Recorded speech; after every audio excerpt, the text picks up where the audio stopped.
Meus irmãos queridos, que Deus nos abençoe. Uma tarde realmente especial, porque conseguimos ajustar a agenda do nosso querido Antônio Cortes Fortes, companheiro nosso da CEPAL e que começou agora a colaborar na nossa regional. Hoje está trazendo para nós realmente um assunto muito instigante, fundamentado na obra Nos Domínios da Mediunidade, bem como também no livro Pensamento e Vida, do nosso benfeitor Emmanuel.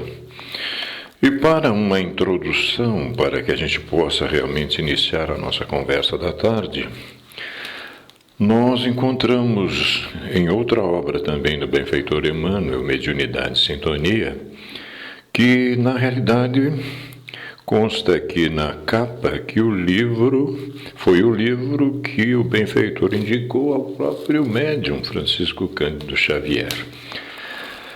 A lição que nós vamos introduzir trata-se realmente de um assunto muito interessante. Está no capítulo 3 da obra e tem o título de Examina o teu desejo. Nós vamos realmente introduzi-lo para que depois o nosso Antônio então possa nos conduzir na reflexão. E que é uma honra muito grande nós termos vindo a nossa sociedade querida Joana de Ângeles para fazermos esse trabalho, como hoje é o primeiro sábado do mês. Todo primeiro sábado do mês, então, a regional visita a nossa Sociedade Espírita Joana de Ângeles. Mas a lição 3 do livro Mediunidade e Sintonia diz o seguinte: mediunidade é instrumento vibrátil e cada criatura consciente pode sintonizá-lo com o objetivo que procura. Médium, por essa razão, não será somente aquele que se desgasta no intercâmbio entre os vivos da Terra e os vivos da espiritualidade.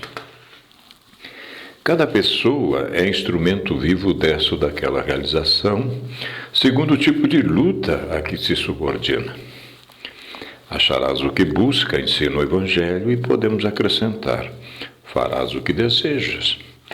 Assim sendo, se te relegas à maledicência, em breve te constituirás em veículo dos gênios infelizes que se dedicam à injúria e à crueldade.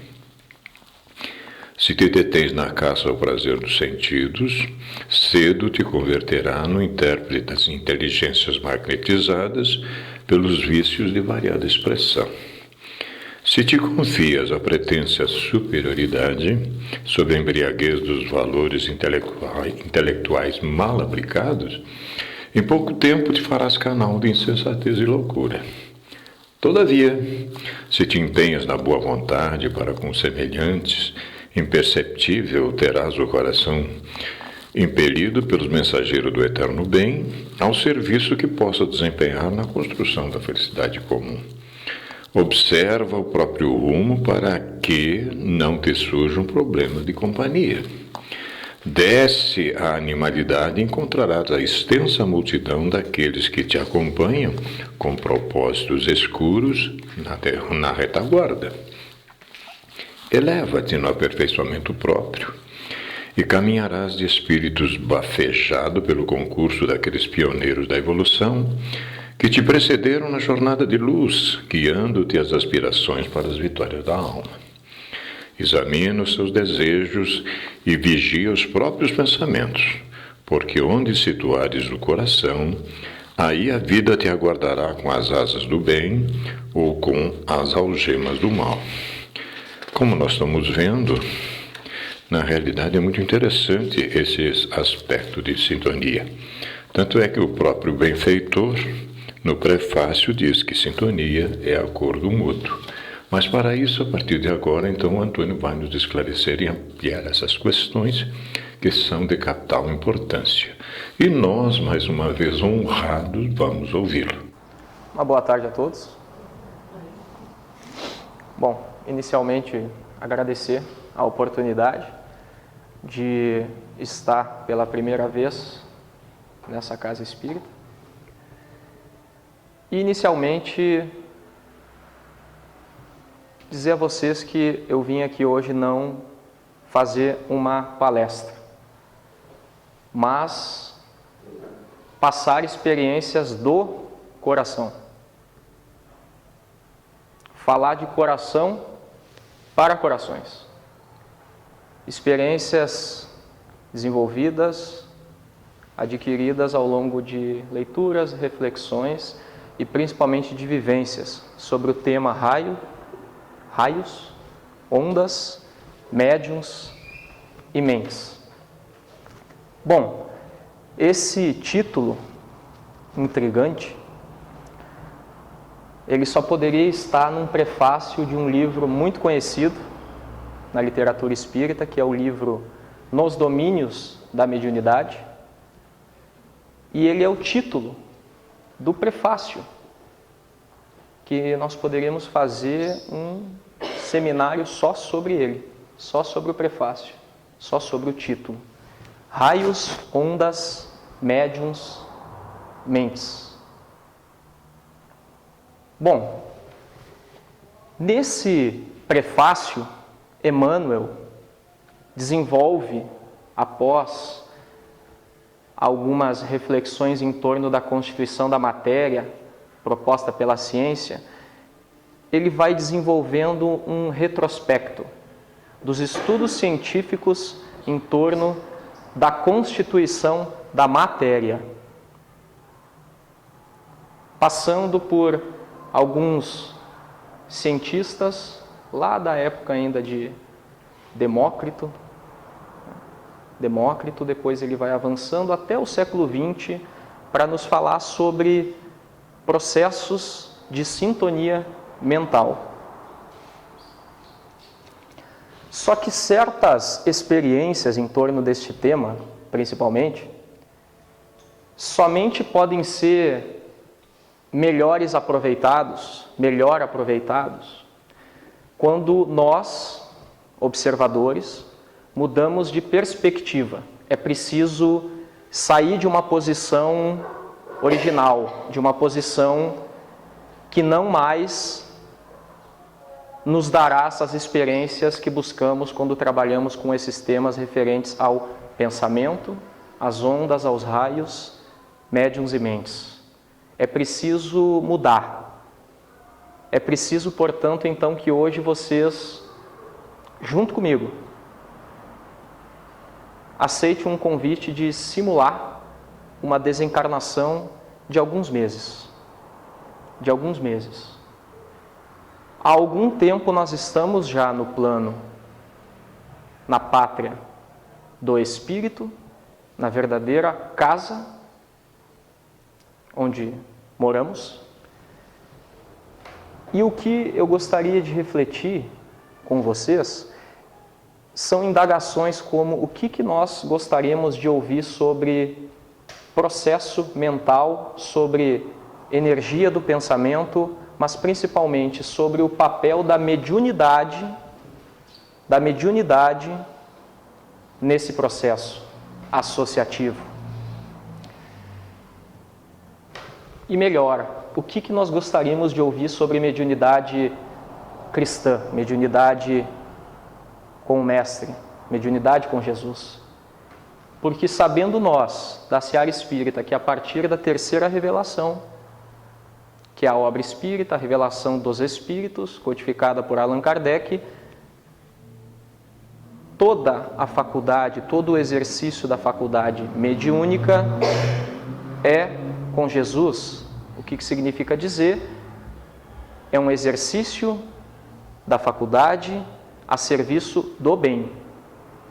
Portanto, desatrelada essa prática que é milenar, de interesses pessoais, econômicos e, mais grave que isso, desatrelada de interesses dominantes, detentores de faculdades mediúnicas, dominando e intervindo na sociedade, nos homens, para que esses possam servi-los. Portanto, essa mediunidade com Jesus, o que nós gostaríamos de ouvir, sendo que estamos já sobre uma outra perspectiva? Deixamos o corpo físico os nossos anseios, as nossas percepções mudaram. Talvez os seus objetivos e as suas metas já não sejam mais os mesmos. Você afastou-se temporariamente e fisicamente dos entes queridos, você deixou o seu trabalho, a sua seara de amigos na sociedade e hoje está na pátria espiritual. O que nós gostaríamos de ouvir? Que somos espíritos imortais? Que é possível a comunicação com aqueles entes que permanecem na carne? Que a mediunidade é um elo, uma ponte, uma troca incessante de energia? Bom,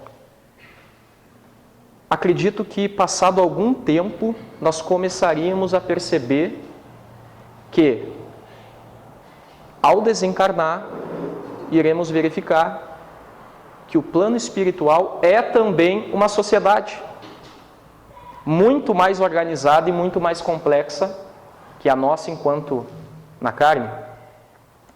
Portanto, por um processo de sintonia mental, se você foi alguém que entregou a sua vida ao vício, você naturalmente vai desencarnar e se encontrar com pessoas que praticaram e que o cultivaram o mesmo vício.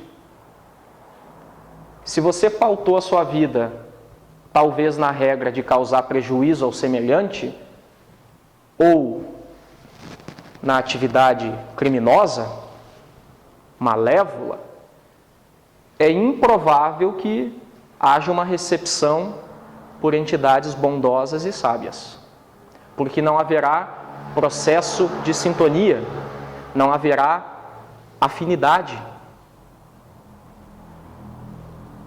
E dentro dessa temática, dessa introdução,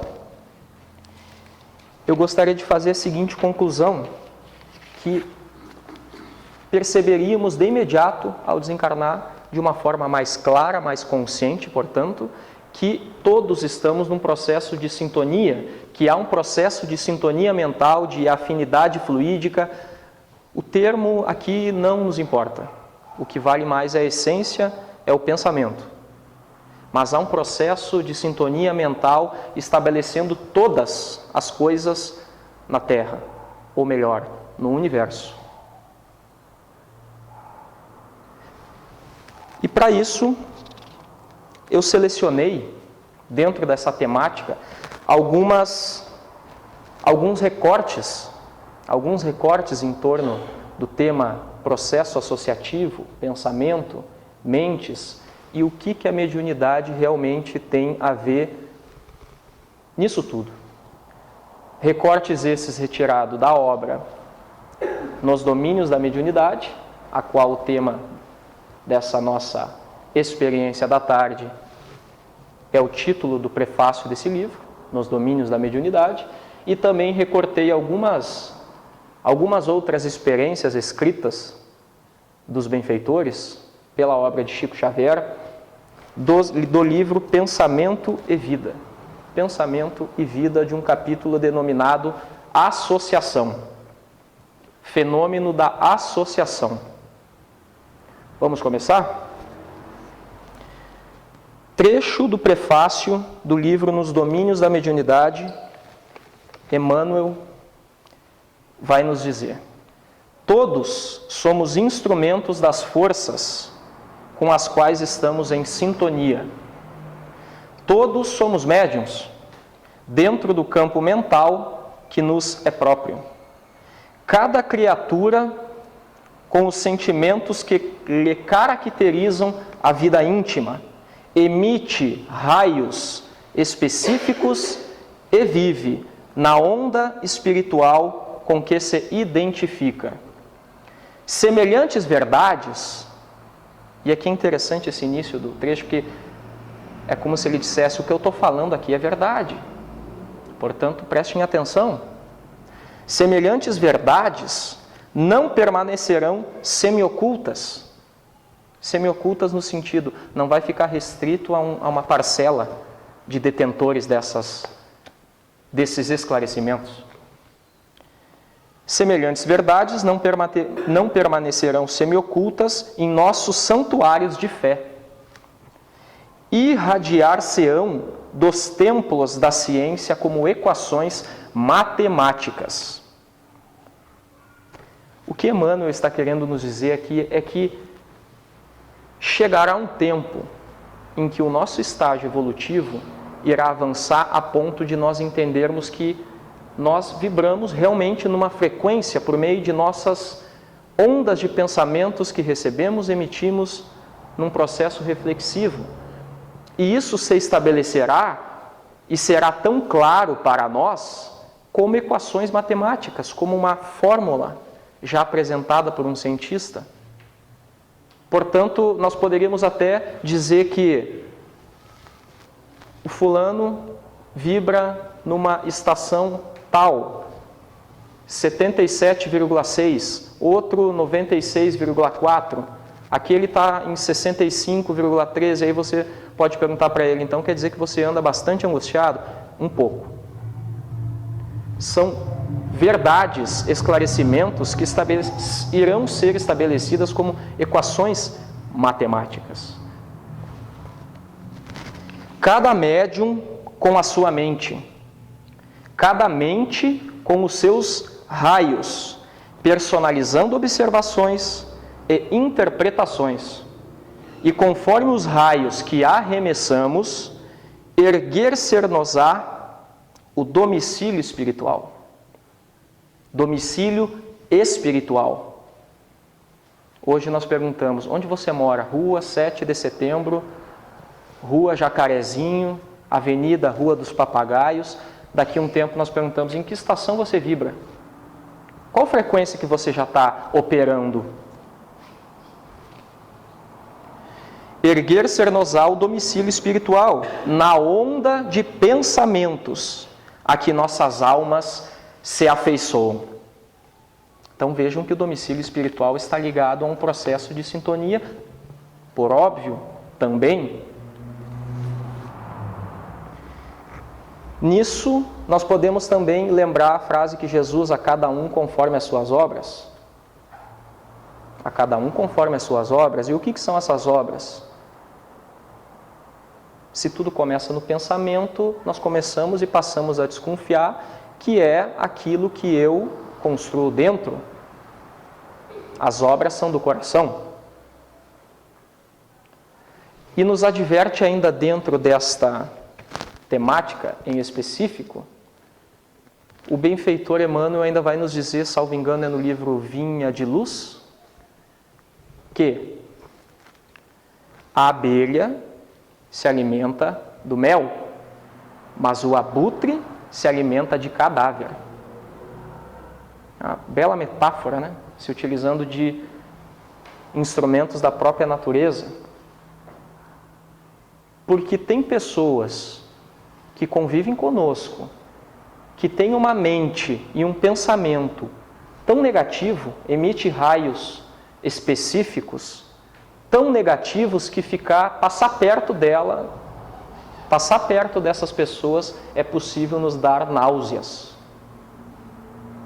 Ao passo que existem pessoas que estão ao nosso lado, e a experiência retratada conta que as pessoas que se aproximavam de Chico Xavier dizem que o que elas sentiam, na verdade, era uma vontade imensa de continuar perto dele. Porque sentiam paz. E aí vem até aquela pergunta que foi feita a Madre Teresa de Calcutá, qual é o lugar mais pacífico? É ao lado de um pacífico. É ao lado de alguém que tem paz no coração.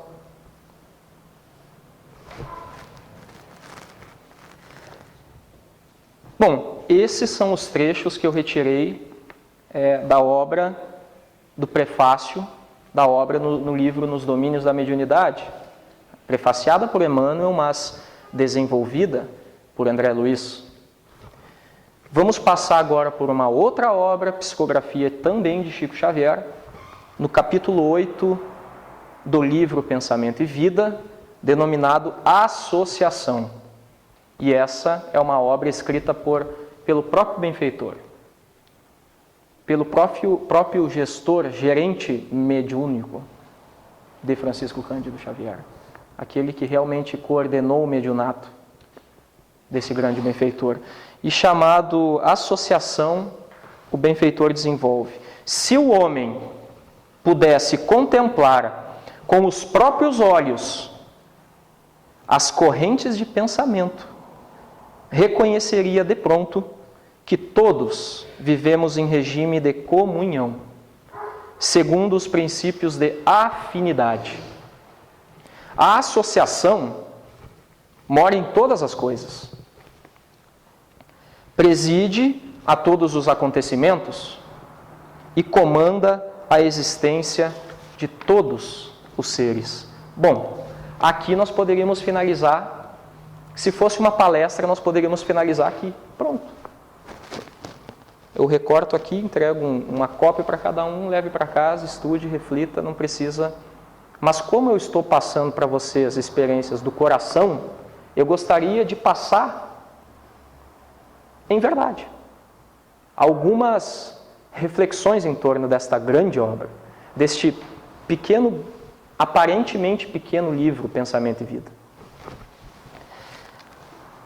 E há um caso muito interessante falando sobre esse processo de sintonia, de associação, de afinidade, que ocorreu e é narrado, contado pelo próprio Chico Xavier, quando ele, ainda por volta do ano de 1953 a 1959, ele desenvolvia na cidade de Pedro Leopoldo, né? Ele desenvolvia trabalhos de visita a lares, aquelas pessoas que assim desejassem.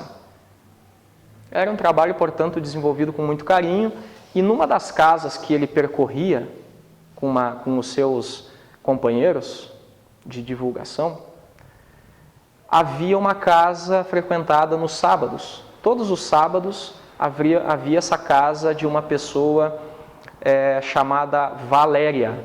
O nome da pessoa se chamava Valéria. Era uma pessoa que já tinha seus 39, 40 anos, e ela tinha passado aos 38 anos aproximadamente por uma paralisia cerebral e tinha se tornado debilitada já mentalmente, fisicamente, inclusive não conseguia falar. E tinha sido afetado também o sistema neurológico, portanto, o processo mental.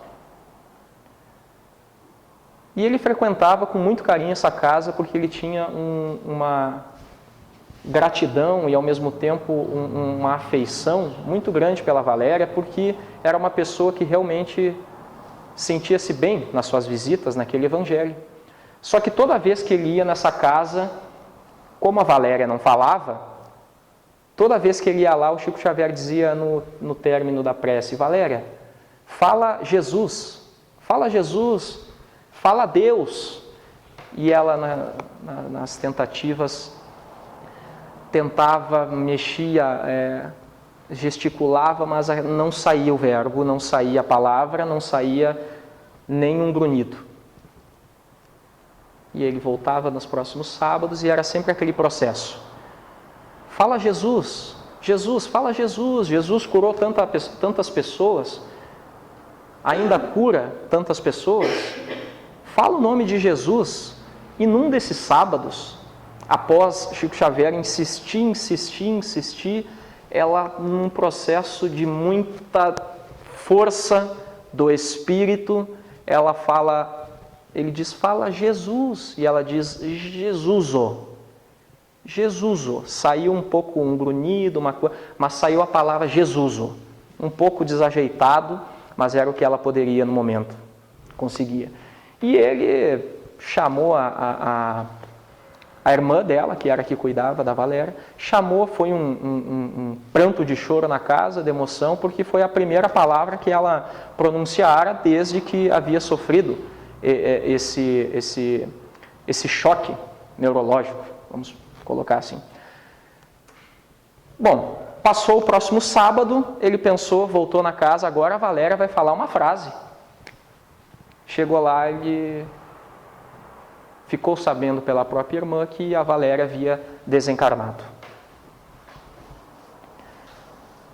Bom, passaram-se aproximadamente 30 anos. Aproximadamente 30 anos, quando Chico Xavier estava por ser acometido pela doença do coração, angina, que dizem que quem sofre dessa doença é como se fosse um animal mordendo o seu coração, fisicamente falando. E na iminência, nos dias prévios a esses acometimentos de angina, ele estava no hospital, em recolhimento por ordens médicas, por determinações do próprio hospital, só que havia um espírito que chegava sempre no mesmo horário, sempre no mesmo momento, aplicava-lhe um passe na região do coração, só que ele sabia que era alguém muito iluminado, mas ele não identificava. Não era possível identificar.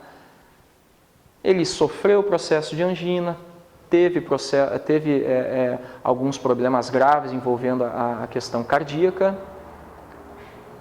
Passado algum tempo, chega uma pessoa ao seu lado, senta, era uma moça muito bonita, muito iluminada, e ele dá boa tarde.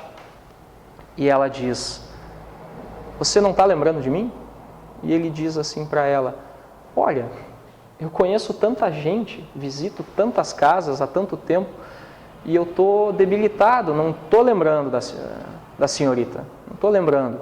E ela responde para ele: "Mas nós nos conhecemos tão bem,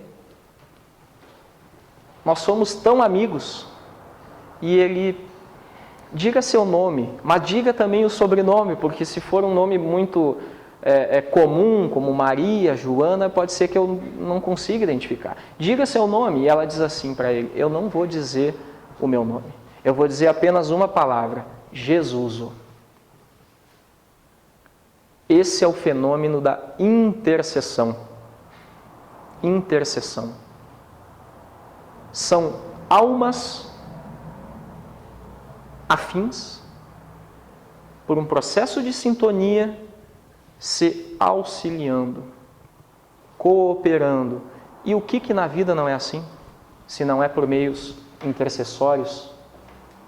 É alguém que precisa de uma palavra aqui no Joana de Ângeles, mas também é alguém que precisa lá no Interlagos de um prato de sopa. O que não são fenômenos intercessórios na nossa vida?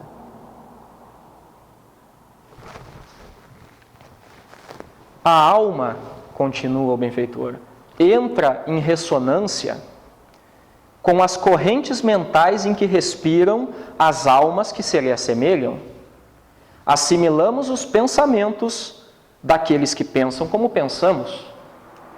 É que, sentindo, mentalizando, falando ou agindo, sintonizamo-nos com as emoções e ideias de todas as pessoas, encarnadas ou desencarnadas, da nossa faixa de simpatia. O que o benfeitor está dizendo aqui para nós é o seguinte: você é um urânio. Você é uma antena sofisticadíssima que capta e emite raios incessantemente. Assim, se nós sairmos daqui e nos sintonizarmos com uma entidade triste e nos deixarmos levar pela tristeza, pronto, você acaba de se sintonizar com todas as mentes tristes do universo. Do universo, assim como também, como tudo é uma frequência, e isso se estabelecerá como fórmulas matemáticas, equações matemáticas, você pode, por um processo de oração, talvez ir ajudar alguém que está passando mal na China, dentro de um hospital. O que eu estou falando não é algo para convencer, São experiências e do coração tiradas da obra Pensamento e Vida. Estamos invariavelmente atraindo ou repelindo recursos mentais que se agregam aos nossos, nos fortificando para o bem ou para o mal, segundo a direção que escolhemos. Nos diz o benfeitor, numa das mensagens, aqui inaugura o livro Pensamento e Vida, é uma frase magistral, mas muito complexa no sentido do entendimento, se nos faltar a reflexão necessária, que quando ele nos diz: a mente é o espelho da vida em toda parte. Espelho da vida. Aqui nos cabe primeiro conceituar o que seja espelho. Porque se a mente é o espelho da vida em toda parte, eu preciso entender o que o espelho desempenha. E às vezes, por uma análise rápida, talvez nós nos equivoquemos pensando que o espelho somente emite. Mas para o espelho emitir, isso pode parecer óbvio e lógico, e é. Mas para o espelho emitir, ele precisa captar. Então quer dizer que eu somente recebo aquilo que eu emito. A mente é o espelho da vida em toda parte. Você está refletindo no universo. Reflexivo. O espelho reflete. Ele não somente emite.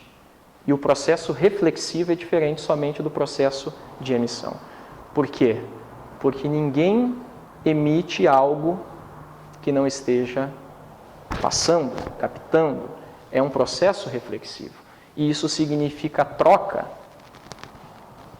intercâmbio. E o que não é mediunidade, se não é troca, se não é essa permuta incessante, esse vínculo mútuo permanente? Porque me faltaria experiência, não somente conhecimento, mas experiência para abordar aqui tratados, falar sobre tratados de mediunidade, faculdades, mecanismos. Portanto, o que eu ainda consigo no momento fazer é falar de mediunidade com vocês, passando essas experiências do coração sobre a mediunidade sendo uma questão da vida, numa ótica não tecnicista, mas numa ótica cotidiana. Porque podemos, de uma forma não leviana, mas podemos de uma forma concreta e esclarecedora dizer que o que nós estamos passando aqui talvez seja uma sessão mediúnica, não tecnicamente falando. Um filho que recebe um abraço de uma mãe e é curado daquela febre, é um processo mediúnico. É um processo mediúnico porque há troca, há intercâmbio de ideias, somente de ideias, pensamentos, sentimentos, emoções, experiências. Intercâmbio, mediunidade é troca. E como é uma lei da vida, é uma questão da vida, precisamos nos preocupar com os nossos problemas de companhia. Porque tudo começa no pensamento. O pensamento cria. E tudo começa nele. Aí a importância da meditação, da reflexão em torno do que pensamos.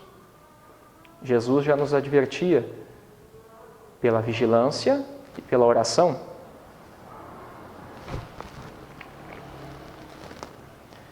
Em qualquer providência e em qualquer opinião, somos centos, soma de muitos. Expressamos milhares de criaturas e milhares de criaturas nos expressam. Bom, Aqui, se nós não nos determos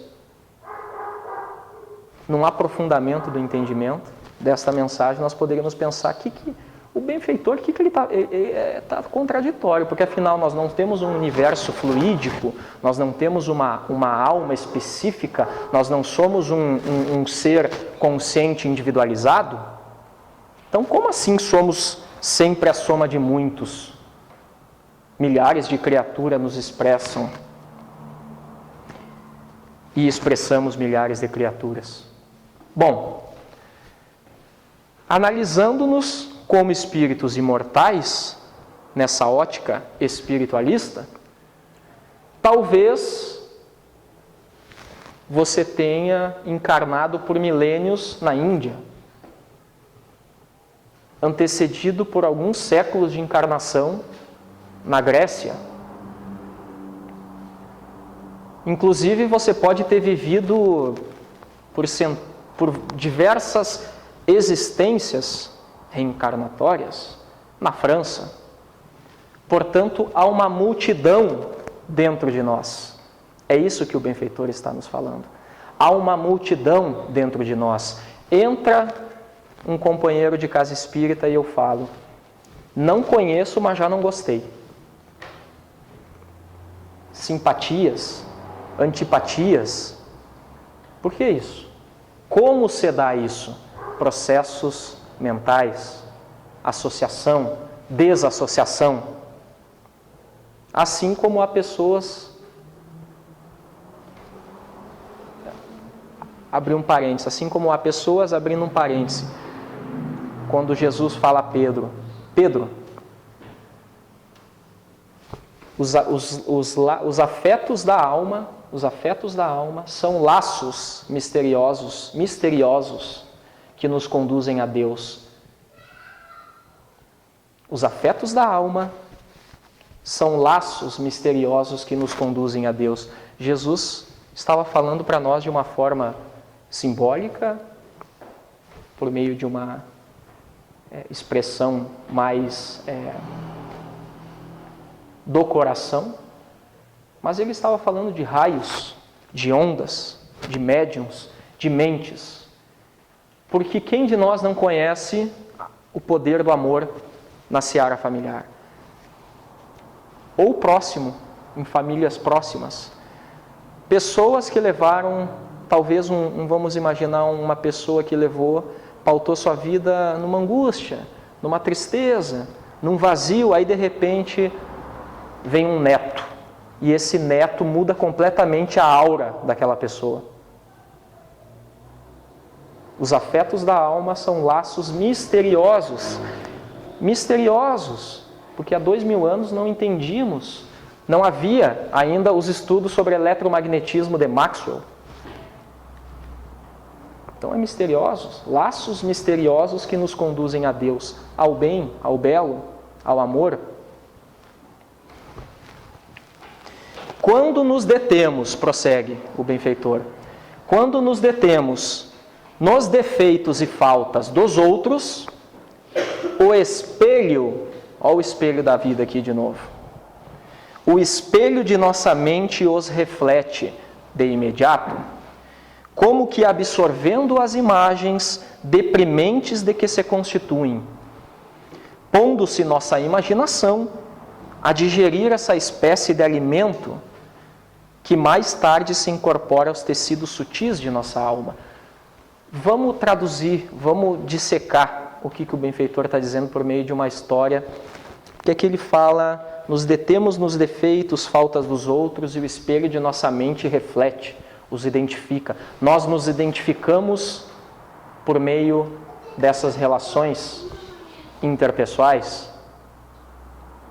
E tem uma história que Gandhi, Mahatma Gandhi, o hindu Mahatma Gandhi, ele cruzava uma ponte na época em que ele desenvolvia todo aquele seu trabalho de libertação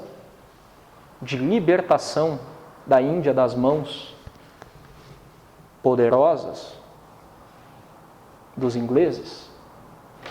Ele passava com um soldado inglês, ao lhe ver, achando que ele estava passando muito perto, ele pega um cacetete e dá nas costas e faz com que Gandhi caia. Gandhi, cambaleante, levanta e recebe outra na sequência, outra marretada. E o soldado, esperando uma reação de Gandhi, Gandhi reage. Levanta-se cambaleante novamente, e aí o soldado olha para ele e diz assim: aonde que o senhor aprendeu a ser tão covarde?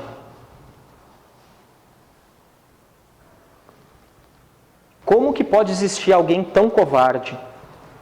Onde você aprendeu isso? O soldado fala para Gandhi. Bom, primeiro, quem é o covarde da história?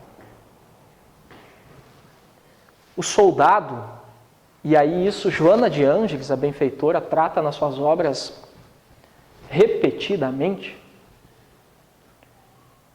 que todos aqueles defeitos, todas aquelas mazelas de nossa alma que nós não conseguimos ainda nos livrarmos, e quando eu encontro alguém com uma conduta completamente diferente, ela serve de espelho para a minha ignorância. Eu vou traduzir melhor. Quando o soldado via Gandhi com aquela resignação, com aquela paciência em prosseguir na sua marcha, é como se Gandhi fosse um espelho para o soldado, mostrando o quanto ele era covarde. E o que ocorre quando nós percebemos, por meio de um espelho, o tamanho da nossa ignorância? Nós tentamos fazer o quê? Passar para o outro. Nós contemplamos no outro os equívocos, as nossas próprias falhas. Então nós podemos dizer que ao olhar para Gandhi, ele enxergava em Gandhi a sua própria mazela, a sua própria covardia.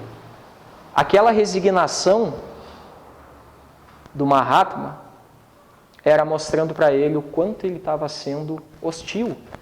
E Gandhi, ao ser indagado, né, onde você aprendeu a ser tão covarde, ele percebe que o soldado carregava uma medalhinha, uma cruz. Ele era cristão. Tinha Jesus aqui, medalhado no peito, instrumentalizado aqui. E aí ele olha para o soldado, percebe e diz: foi com esse daqui, ó. Foi com ele. Num processo misterioso, são laços misteriosos, o soldado cai em prantos, se ajoelha e pede perdão a Gandhi. Isso é fato real. Registros históricos. Pensando, conversando ou trabalhando, a força de nossas ideias, palavras e atos alcança, de momento, um potencial tantas vezes maior quantas sejam as pessoas, encarnadas ou não, que concordem conosco. Potencial esse que tende a aumentar indefinidamente, impondo-nos de retorno as consequências de nossas próprias iniciativas. Pensando, conversando ou trabalhando. Bom, trabalhando, disse aqui no início das nossas dessas trocas de experiências, que era preciso que nós mudássemos de perspectiva. Inclusive convidei para que nós simulássemos uma desencarnação para poder sair dessa posição original. Porque é preciso, a partir da doutrina espírita em específico, e hoje no século XXI, com essa objetividade, é preciso avançar, relocar, mudar de perspectiva. O observador, as nossas percepções precisam ser transformadas quando se fala em Deus e quando se fala em serviço. Porque a nossa noção, ao ler trechos como esse de Emmanuel, ela é imediata a nos dizer o seguinte: serviço de Deus não é mais somente na sacristia, então? Não é mais só na casa espírita? Afinal, o que é serviço de Deus e o que representa essa força divina em nossas vidas? Porque conversando, pensando ou trabalhando, a força de nossas ideias, palavras e atos alcança, de momento, um potencial tantas vezes maior quanto sejam as pessoas encarnadas ou desencarnadas que concordem conosco. Processo de sintonia, raios, ondas, médiuns, mentes.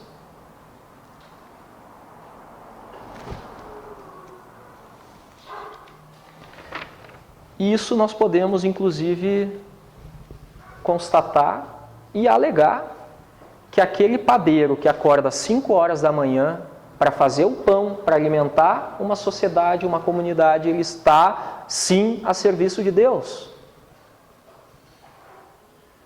Os laboratórios de química, os laboratórios de física, são templos também. São templos também.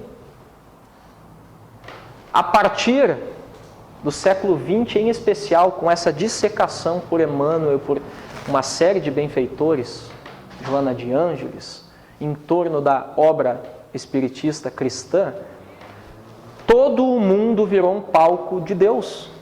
O mundo representa o serviço divino incessante. Mas é preciso, já repetimos aqui, mudar de perspectiva. É uma outra ótica. Nós, como observadores, precisamos relocar. Finaliza o benfeitor, então, esse capítulo, dizendo: estejamos assim, procurando incessantemente o bem, ajudando, aprendendo, servindo, desculpando e amando. Ajudando, aprendendo, servindo, desculpando e amando. Porque nessa atitude refletiremos, a mente é o espelho da vida em toda parte, refletiremos os cultivadores da luz, resolvendo com segurança o nosso problema de companhia. Problema de companhia, resolução dos problemas de companhia. Mudando o quê? As nossas sintonias mentais por meio dos nossos pensamentos. Raios, ondas, médiuns, mentes. Para finalizar essas experiências trazidas, eu gostaria de citar o último trecho, o último parágrafo que está contido numa obra da Joana de Ângeles. Da Joana de Ângeles, que é homenageada, inclusive, com o nome dessa casa, no livro Atitudes Renovadas. Atitudes Renovadas. E nesse livro, num capítulo denominado Pensamento e Bem-Estar.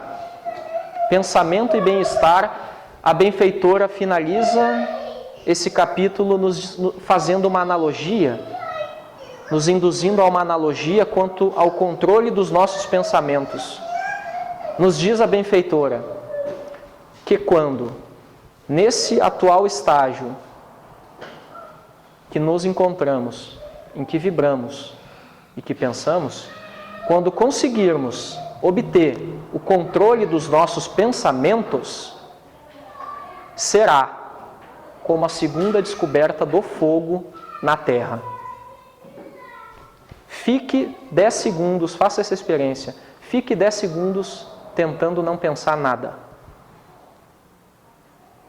Nós não vamos conseguir. Significa concluir que não somos nós que dirigimos os nossos pensamentos, são os nossos pensamentos que nos dirigem. Portanto, levemos em conta essa proposta, essa analogia da benfeitora quando nos diz que será um impacto tão grande, assim como foi aos primitivos à época, a descoberta do fogo, quando nós descobrirmos e conseguirmos controlar os nossos pensamentos. Que Jesus continue a nos abençoar. Agradeço por vocês concederem os seus corações para que eu pudesse compartilhar com vocês todas essas experiências adquiridas em torno da obra espírita, em especial essa obra de Emmanuel, rica, baseada e alicerçada na obra cristã. Muito obrigado.